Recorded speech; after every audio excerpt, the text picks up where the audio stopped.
Welcome to the Remnant by Reclaim 611 podcast. I'm Paula. And I'm Carrie. And we have another special guest here today. We have another Carrie here with us Woo-woo. today. And so I'm going to share with you all a little bit of background information about her. Her name is Carrie Wright, and she is the Director of MDT service at Dallas Children's Advocacy Center. Let's see. In 2001, she graduated from the University of Texas at Austin, and she spent the next 2 years working on the child and adolescent unit at Austin State Hospital. In 2003, Carrie began a 14-year career with the Department of Family and Protective Services, and she spent nearly 7 years as a CPS investigator and began supervising investigation units in 2010. She supervised a traditional investigation unit in Dallas County and later supervised investigative units at both the Dallas Children's Advocacy Center and the Irving Family Advocacy Center. In March of 2017, Carrie shifted her career and started as DCAC's Partner Relations Coordinator, coordinating amongst the MDT, that is multidisciplinary team, and implementing DCAC's first problematic sexualized behavior, cognitive behavior therapy program for youth in Dallas County, not going through the adjudication process.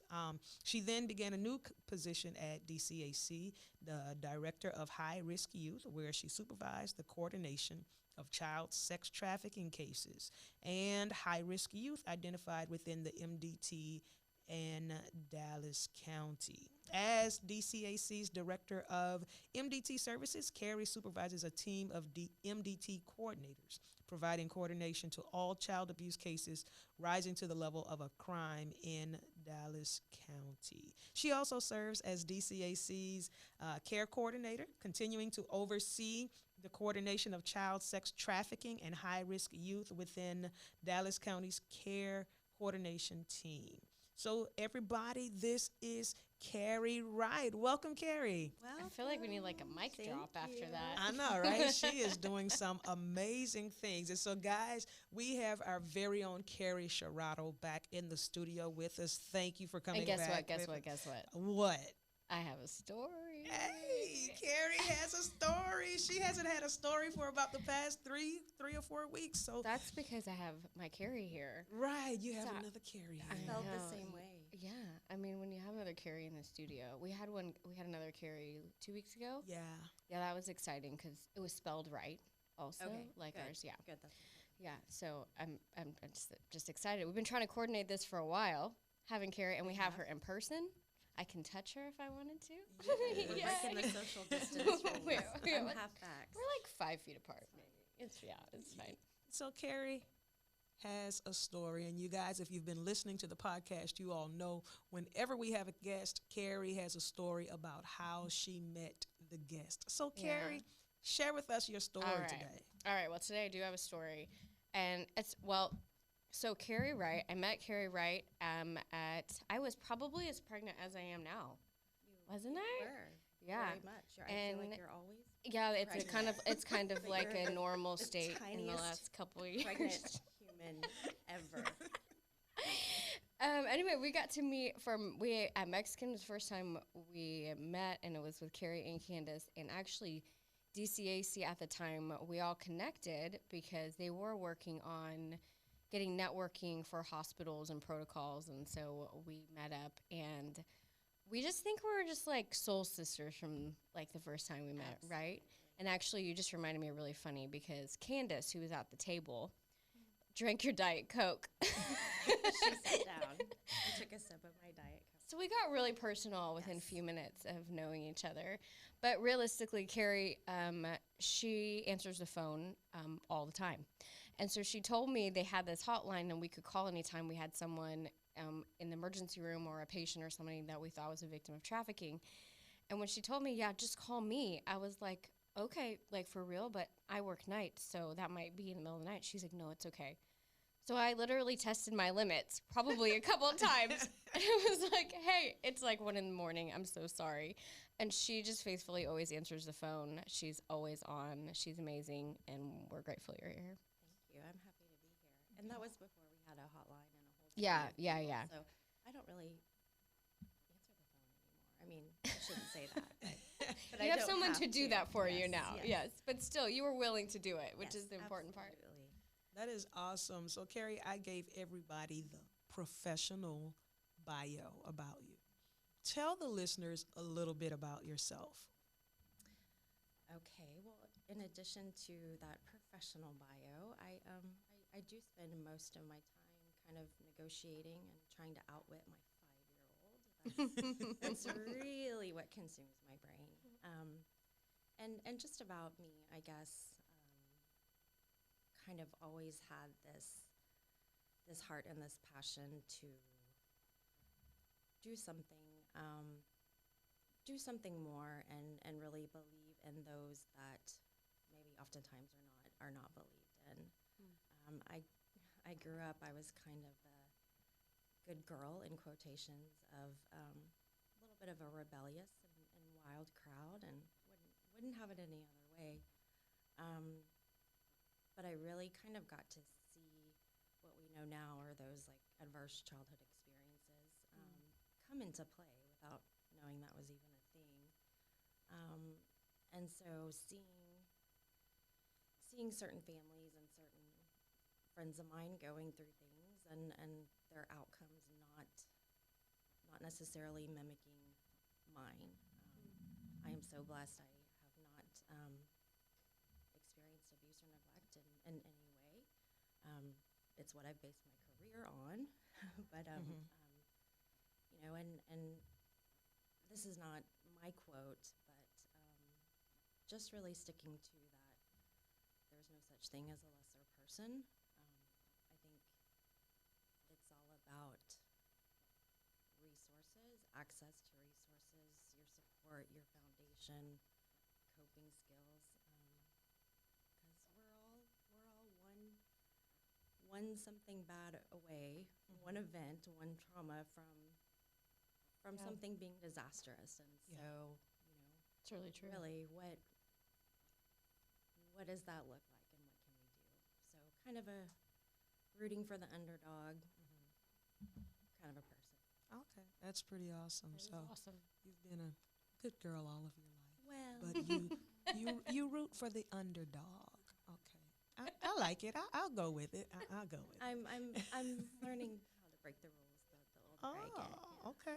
Learning how to break the rules. I like it. I'm kind of Power with of you. good. I was like a pretty good kid, but in adulthood, I feel like it's just try to break the rules sometimes. For good. Yeah, for good. Make waves. Yeah, that's right. Exactly. Weeps. All right. So tell us a little bit about what you do with the Dallas Children's Advocacy Center. First of all, tell us about DCAC, and then tell us about what you do. Gotcha. Paula, can I just say you have like the voice for radio, but the face for TV? I don't know. And, It's and her it's pink just today, awesome. her pink, Thank she's you. really Like, rocking I'm pink. just I think. watching you, listening. I could do this all day. Sorry. Focus. So, yes, I am incredibly fortunate to be a part of the Dallas Children's Advocacy Center, which serves child victims of abuse and neglect that rise to a level of a crime. And so my role is under the partner relations team because we do a lot of work with our formal MDT. I know we're throwing a lot of acronyms out. Multidisciplinary team partners. And so from investigation through prosecution and healing or restoration, Dallas Children's Advocacy Center serves as kind of that hub within our multidisciplinary team. And we have over 34 formal investigative partners signed on to this investigative protocol, work directly with our DA's office, medical, law enforcement, now Traffic 911. I'm failing to mention many people. It's okay. But It's okay. a lot of experts. Yeah. So I have a question.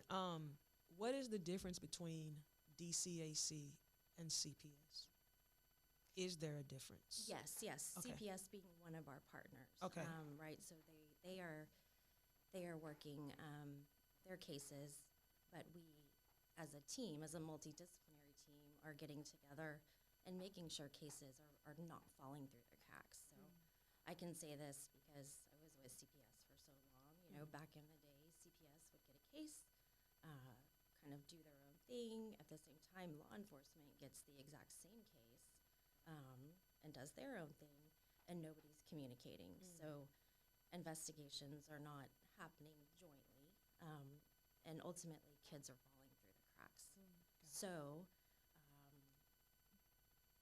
we were part of the development, and this is before I was there, of this MDT coordination team. And so when we think of traditional child abuse cases, our MDT coordinators are literally reading every CPS case that comes through Dallas County, determining if it meets criteria for DCAC services. It doesn't mean it doesn't meet criteria for CPS to take a look at, but specifically for DCAC services, and then coordinating, linking law enforcement, any other partners, kind of throughout the life of that case, so that the goal is things are happening quicker, and we're not missing kids.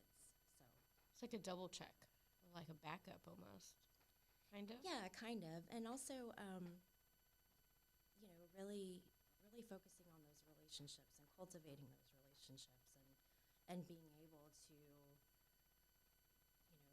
have those cross-training moments and educational moments, and this idea of collaboration, so that a child has the best outcome possible, all while supporting protective caregivers.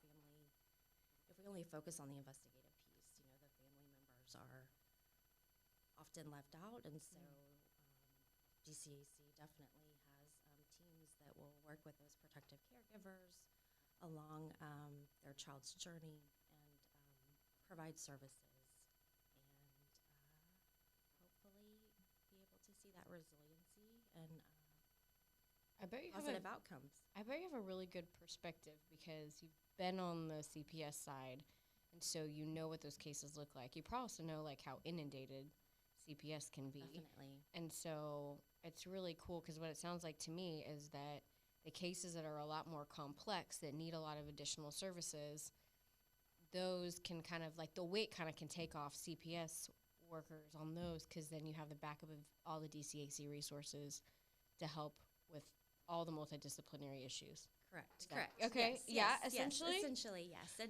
And these are all cases that rise to the level of a crime. That part right there. So, rise to the level of a crime. What does that mean? So That's what I was coming to. that's what you're coming to. So there are child abuse cases Okay. that are, yes, bad, right? Some of them are not even true, sometimes, of the reports that are received. So you can have child abuse, but when it is something that rises to the level of a crime, so witnessing a crime, serious physical abuse, sexual abuse, those where there is a law enforcement piece attached to that, and definitely with our trafficking cases, those are the types of cases that we are seeing. So law enforcement and CPS, now we call it under the umbrella of DFPS, or Department of Family and Protective Services. They are working cases that we don't see, and so I think sometimes for some of our partners that's kind of out of sight, out of mind, but there's Dallas County, DFPS is huge, that are never directly involved in the multidisciplinary team process. It doesn't mean that someone's not out there working with that family, and providing whatever support and services or investigative actions that are needed. So just the ones that are potentially have that criminal component. Okay. That makes sense. Thank you for clearing that up for us to rise to Clear the that up. Yeah, we figured that out. Thank you. Again, ladies and gentlemen, we have Carrie Wright, and she is over the MDT team for DCAC. Look at me in these. Getting good at your acronyms. Yeah, I'm getting really good. That's pretty good. All right. So, Carrie, tell us a little bit about the child sex trafficking piece that you're involved in. Okie dokie. So in 2017, along with the governor's office and many of our partners, we started developing a task force specifically for protocol development for our child sex trafficking and high-risk youth.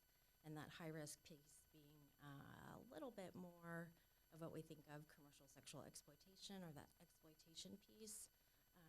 There's certain indicators or factors or criteria, and so high risk being kids that have run away 4 or more times in a year, been on the run or on runaway status for 30 days, any 12 and under that's ever been on runaway status. I know I'm forgetting one. 2 separate reports of sexual abuse, 2 separate incidences within a 12-month period, and then any previous victim of child sex trafficking, because we know that there's not always going to be a disclosure, but it doesn't mean that there's not involvement in something deeper and something bigger. So really just being able to take a deeper look outside of a traditional, well, there was no outcry, we can't do anything, right? That is a part of it for certain teams, right? If there's not evidence or there's not a disclosure, then sure, certain teams are, hit a wall, but that doesn't mean that we can't kind of identify more specific services cater to their trafficking and their exploitation. So this took about 18 months. We met. It was oftentimes difficult. There was some challenging conversations. A lot of experts in one room.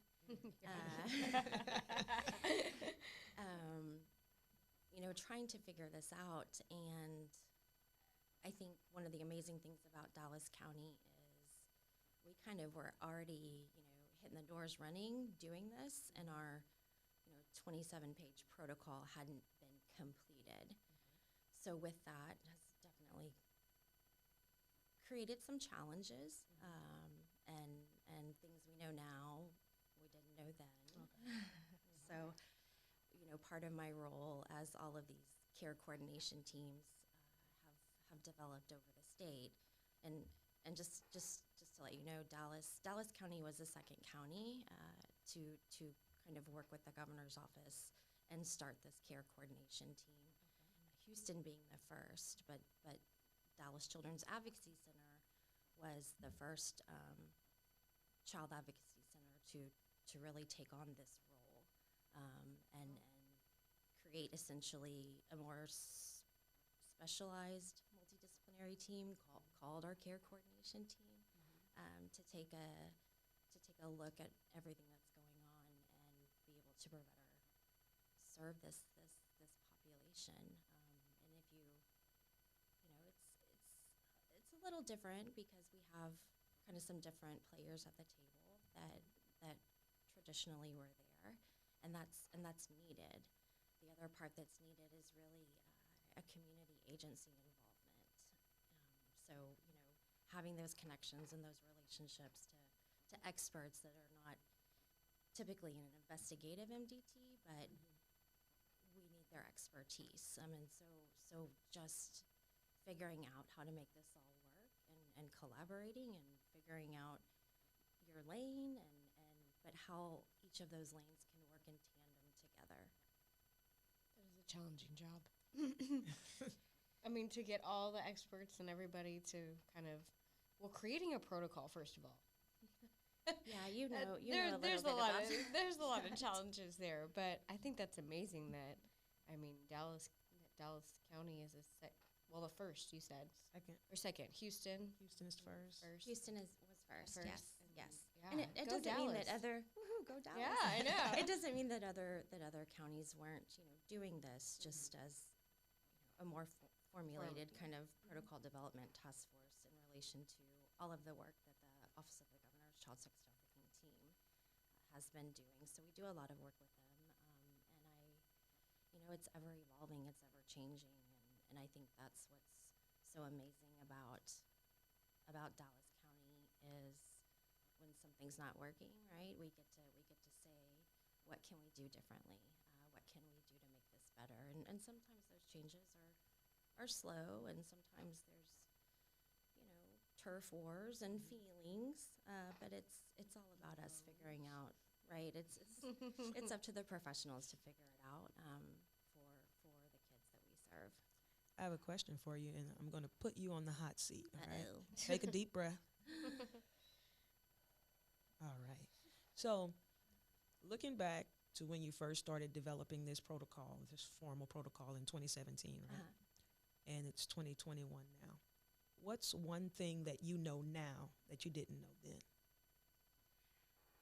There's a few things. Okay, let's go. We don't limit to one. So, You're good. One being, a training component for all of the teams that are working together.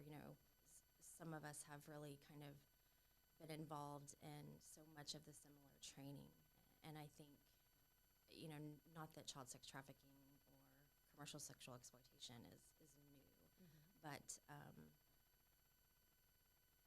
learning what this really looks like within the capacity that certain agencies have, right? So for a long time, I was only looking at these cases, and so maybe I made people mad, or maybe I wanted there to be a change quicker than it could be, because people are still having to work other cases, right?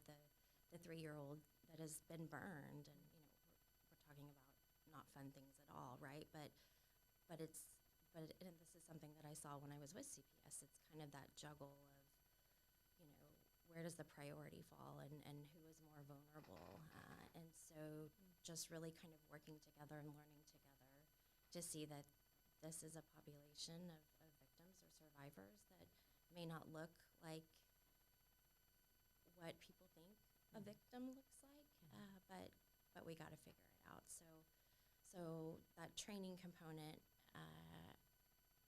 I wish we had all kind of done a little bit more and grew together. I also think, there was so many people, myself included. I'm so passionate about this, and I can talk about it all day. At the same time, I can't change a lot of policies, right? I'm not that person within my organization. So really getting from the top, the decision makers, the game changers, but also the champions, really together and at the table. I think that we got the people that we could be there, but and I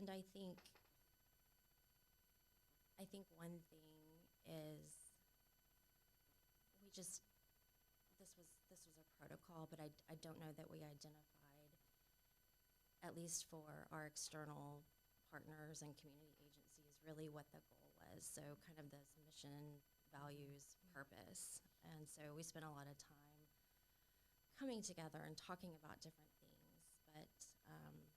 but what is our collective commitment in a quick one statement? And that may sound cheesy, but I think it's so important. And the other thing we learned is that this wasn't it. We didn't know everything. We didn't know everything. And I think this is something that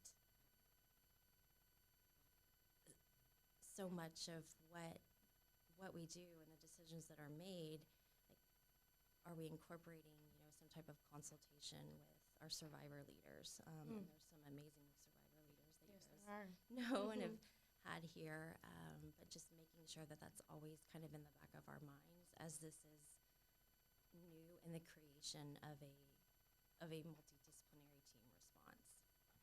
Because I get that there's no cookie cutter recipe Right. Yeah. for dealing with trafficking, because each victim's experience is so different. I mean, And this is like triage in the worst sense of the word. Like, you're triaging abuse. Like, Right. what do we do first? Who is the most vulnerable? You're making these decisions that are like impossible to make, and then that weight of making, that did we really catch the right, like, do we really focus on the right thing? Are we missing out? Like, Yes. I think even in the beginning, Dallas County is blessed with, a Dallas Police Department that has a specialized unit that focuses specifically on this type of crime. A lot of other law enforcement agencies don't, but they're working these cases. And so when I talk about resources and capacity, I think that is often a challenge, and they've done a great job. But anything from, those kind of cultural feelings or expectations, or, oh, does this happen in our city? Well, actually, it does, and it doesn't just look like this. And kind of going beyond that is, well, first of all, I didn't know how many recoveries we were going to be coordinating. I didn't know that it was going to mostly be after hours, and that sounds kind of naive, but it's true. Like, most of the involvement in a crisis or recovery situation is happening after hours, so when things are closed. So really setting up so many different types of on-call, and who do you reach out to. The other part that I know now is this doesn't always happen in a crisis situation or a recovery. And so how do we identify those kids that we are seeing every day, right? Whether they're coming into DCAC, coming into a hospital setting, going to school, how do we really identify someone that meets criteria for this specific type of service, and without there being a known event, if you will, right? A known crisis. And so that's kind of where I think as an MDT we're really working together and looking at that a little bit deeper. Well, you said something, just if you agree with this, when you started off, you were talking about the law enforcement and how there's a specialized team in Dallas, but not every county has that. And so they're working these cases, and they're not necessarily trained, to run these cases. And everyone's just trying to kind of do the best job that they know what to do that's sitting in front of them. But, something we talk about a lot, and just kind of going back to, is the importance of education and training. Right. Especially, obviously I'm pretty passionate about that, since Reclaim is primarily educational, that it really does help.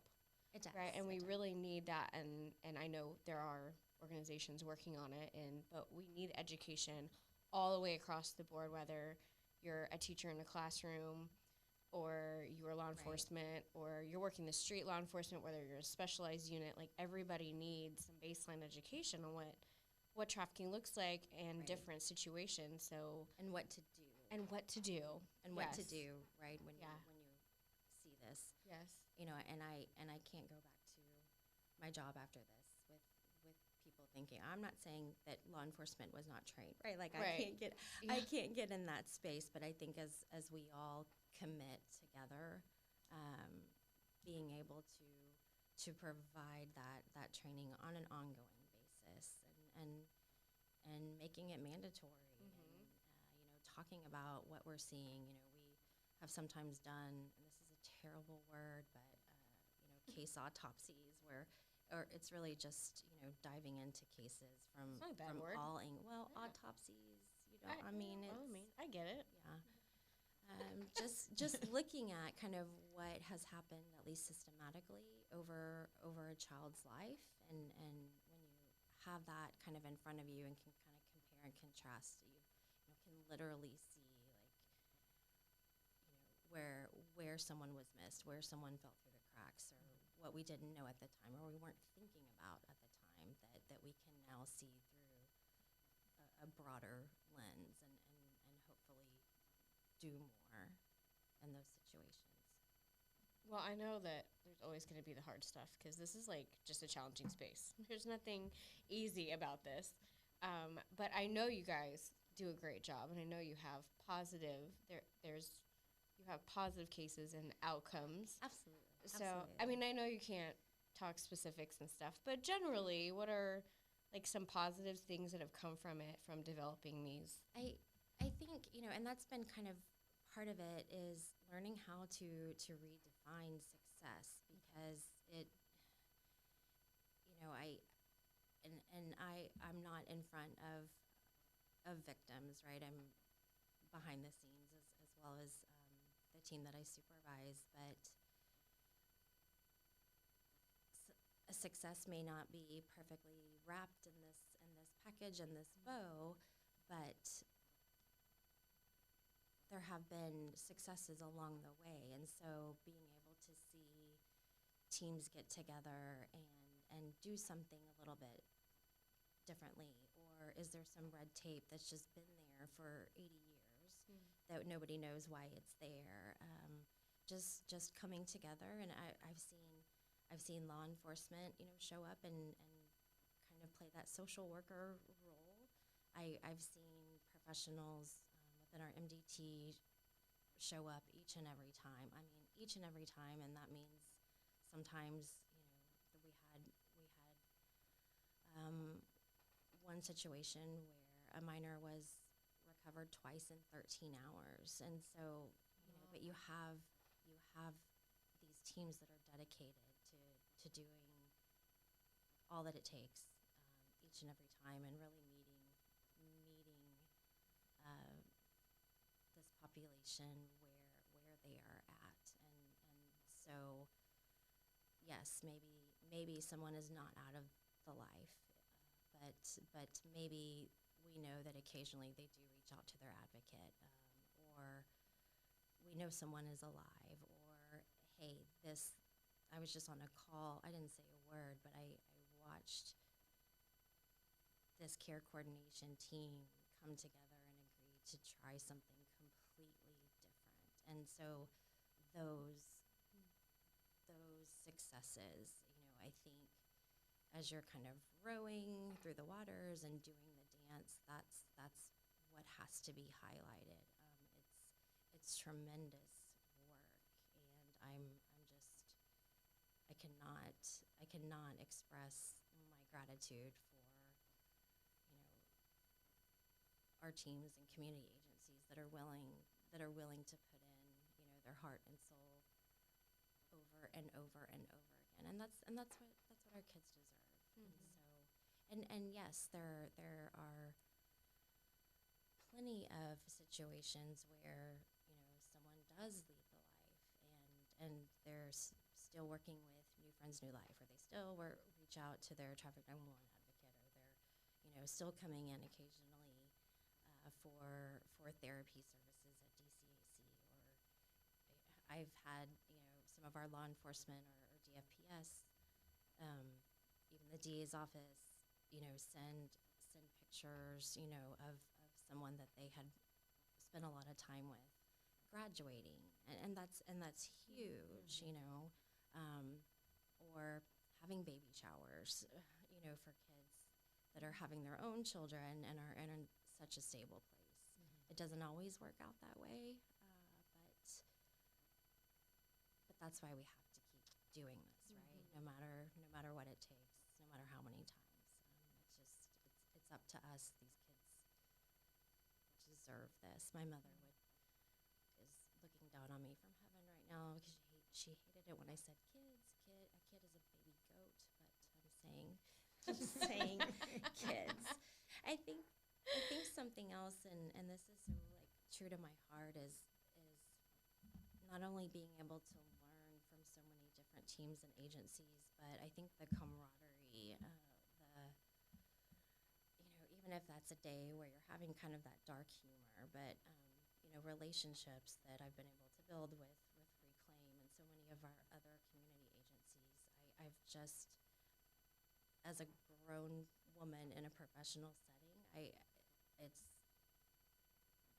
these are people that I look up to. These are people that I want to work with. I mean, everyone is so supportive of one another, and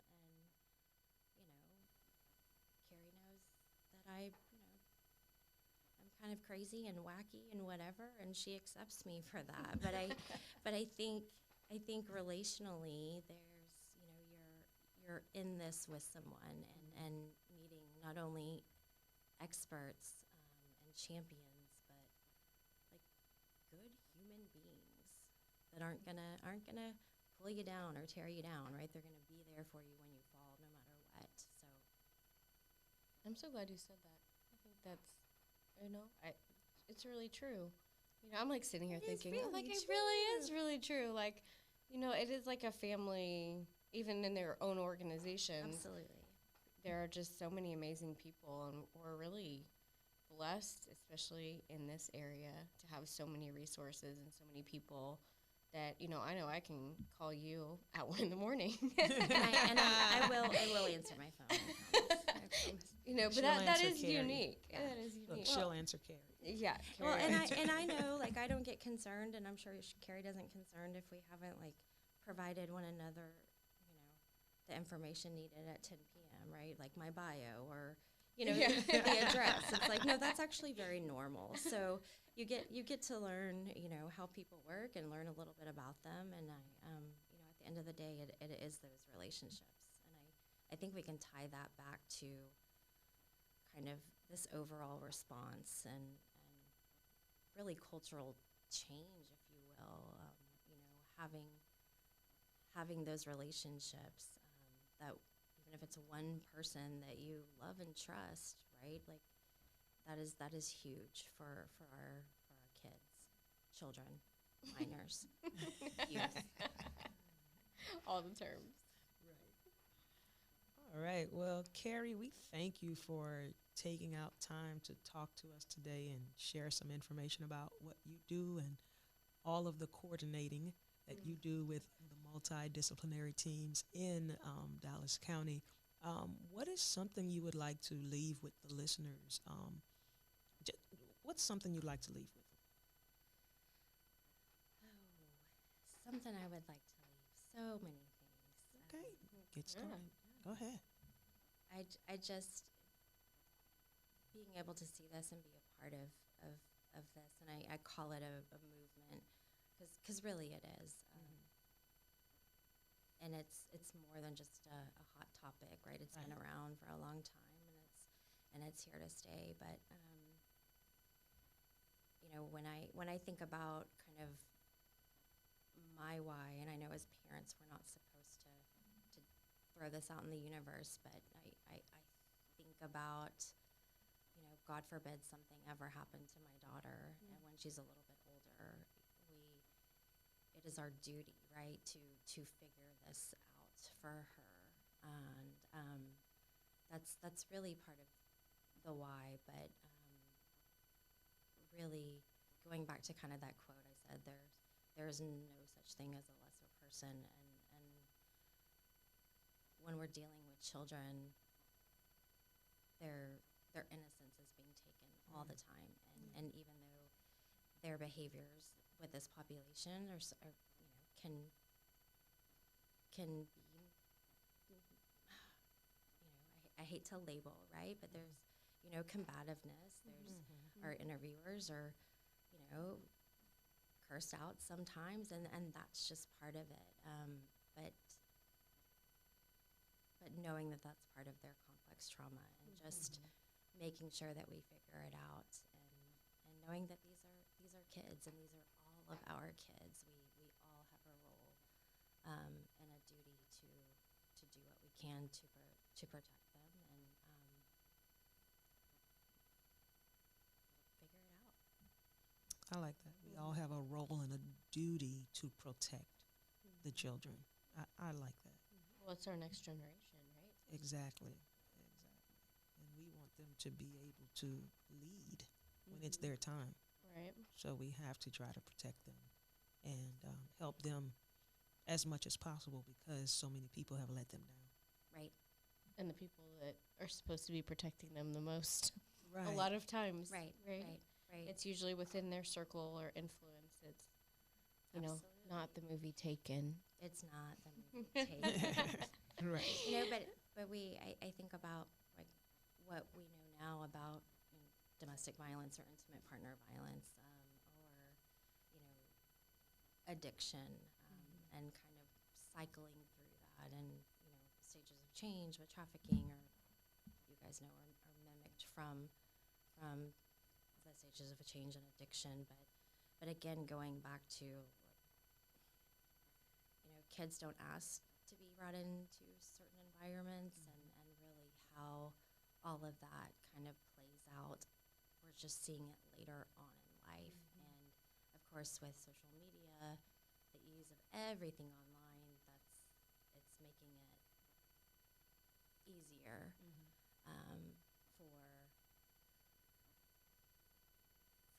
happen. Okay, I know I'm not supposed to ask questions like this Why? at the end because, but I feel like it's like the inevitable question everyone wants to talk about, the COVID question. If you don't have numbers or you don't, I mean, I I didn't. don't have numbers. Yeah, I know, well, just you can just answer the best you know. How has COVID affected? Because I mean, CPS, you get a lot of those cases from CPS, and assuming from what I know is those cases have gone up tremendously. They're pretty inundated. Is how has COVID affected your process or? Sure. Well, I mean, we know that. I mean, when schools weren't happening, overall abuse reports were lower, but that's because we didn't have our reporting agencies seeing it, and so that was a concern. And of course, more severe types of abuse happening when kids are at home and all of these things are going on. So just for overall abuse and neglect, those are scary moments. For specifically with the recoveries, it is a concern, but it's part of our process to ensure that they do have medical treatment, and so incorporating those tests, because there were kids coming in that were positive, and people didn't know, and people affected, and it's so scary when I think about before we were just thinking about probably evidence collection and STIs and just basic exams to make sure someone's body is okay. Also the exposure and who people are around. It's really sad, but I think our response, especially with our medical teams providing those tests pretty instantly each and every time, have been really helpful throughout this process. Awesome. Right. Well, thank you, Carrie Wright, for joining us today and giving us your expertise and Thanks your for having insight from a different angle from the Dallas Children's Advocacy Center. Thank you for the work that you are doing. Thank you so much. And we look forward to hearing more success stories. And I understand that you have to celebrate small successes, because if you don't, you'll get discouraged if you don't, if you're looking at something huge. But when you learn how to celebrate the small successes, it helps you to keep going forward. It helps you to keep doing it. It helps you to keep pushing. So, Carrie Shirato, if anybody wants to contact us, how can they reach us? You can go to support at reclaim611.org, or you can check out our website at www.reclaim611.org. All right, and thank you guys for listening. And until next time, don't forget to step into the fight. Bye-bye. Bye. Bye.